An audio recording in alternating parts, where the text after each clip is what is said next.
Hello, everybody, and welcome to the Mainstream Indie Music channel.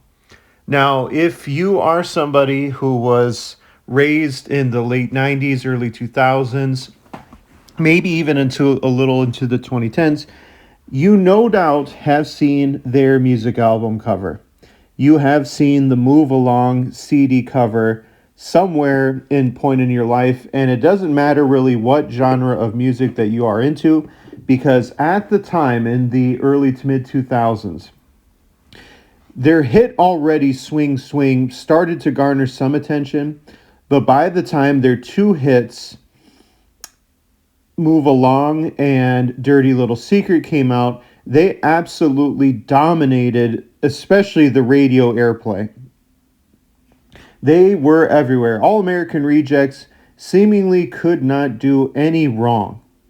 And again, they just kind of reigned supreme. You know, pop punk at the time was really, really big. So on top of them having those two hits, it's even more incredible that they remain relevant, because at the time, like I said, you had smaller pop punk bands, but also they were battling it out. I mean, not literally. I don't think they had any bad blood, at least not that I could tell.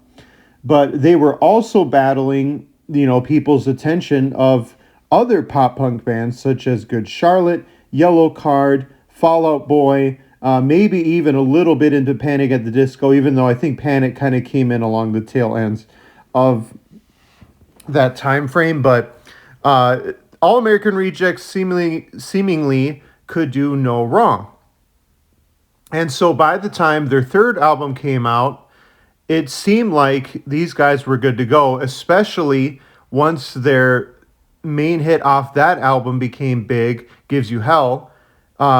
People were absolutely rooting for the All American Rejects leading into their fourth album. However, as we know now, that did not seem to work out very well for them coming their fourth album. I believe that one's called Kids on the Street. So what happened? Well, we're going to go a little bit into what happened, but we are also, because this is a what if episode, going to go into, well, what if All American Rejects momentum kept going in their fourth album and maybe even beyond? While doing a lot of research into what happened exactly to the All American Rejects, there's a couple key points that stand out. One interesting one is All American Rejects might have been categorized, at least for a time, into the alternative kind of group. The reason being is Move Along was such a pop punk album, but it's really the only one where they kind of stayed true to the pop punk genre. They had heavy guitars, kind of simplistic songwriting, and a lot of songs that kind of just about heartbreak and loss in life. Whereas, and I was thinking about it, even in their debut album, with, you kind of think of like the organ start of like Swing Swing and stuff like that. And especially in the album When the World Comes Down, they really like to try to incorporate, like they did, don't get me wrong, they definitely had the kind of like the punk guitar chords in the background, but they would like to mess with like orchestra swings, with a lot of acoustic stuff, with kind of think of like The Real World, kind of that weird synth playing in the background. And then especially with Kids on the Street, they really like to kind of switch it up.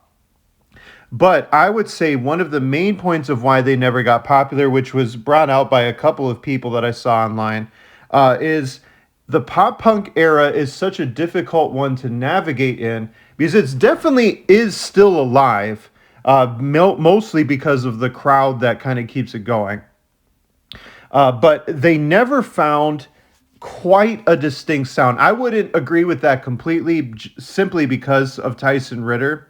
But again, if you think of bands like Green Day, Blink-182, again, and then into like the 2000s, you had like Fall Out Boy, Panic at the Disco, and so forth.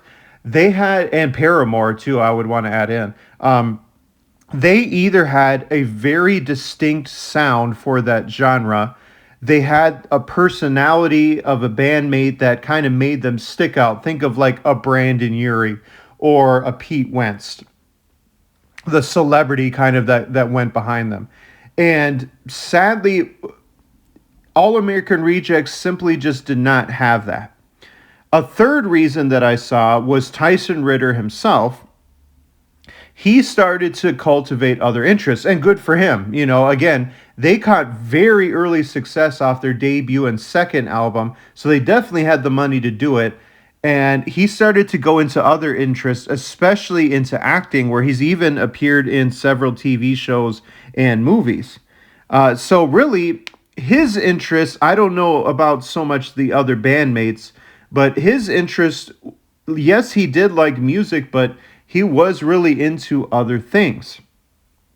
So putting all three of those things together kind of led to, I wouldn't say the downfall of All American Rejects, because, I mean, we're going to mention it near the end of this video. They're still touring and hinting about releasing new music. And speaking of that, this is kind of the last reason of why they kind of went away, was the very inconsistent album release schedule. Again, the grind of a musician just never stops, because it's almost like YouTube. The moment you stop releasing new things, sadly, the entertainment industry simply just keeps right on moving into the next up and coming band. And that's what happened, because after the release of their fourth album, All American Rejects were pretty much done after that, because it was not very well received. And I think that really kind of hit them hard. So they were done. So, what would happen, do you think, if All American Rejects, let's say, caught and kept the attention of the mainstream audience? Well, I mean, kind of to put it simply, I honestly think they had the talent and the potential to kind of go, and I know I beat Fall Out Boy to death. I love Fall Out Boy, don't get me wrong, everybody. Fall Out Boy to me was one of the last pop punk bands to stay relevant in the mainstream scene. That's literally the only reason why I use them. And if All American Rejects caught their popularity, I honestly think they would have gone there. But one interesting twist that I would want to bring out is I think Tyson Ritter, if they caught it, would use that advantage literally to become a movie star, aka a Jared Leto. I honestly think he would go that route. So sadly, again, would we maybe find ourselves right back to where we started with All American Rejects not being a band? Well, I kind of think so. But I want to hear what you guys think about the All American Rejects. Why do you think that they kind of stopped making music as a band, and what would happen if they got popular? Love to hear what you think, and then see you next week.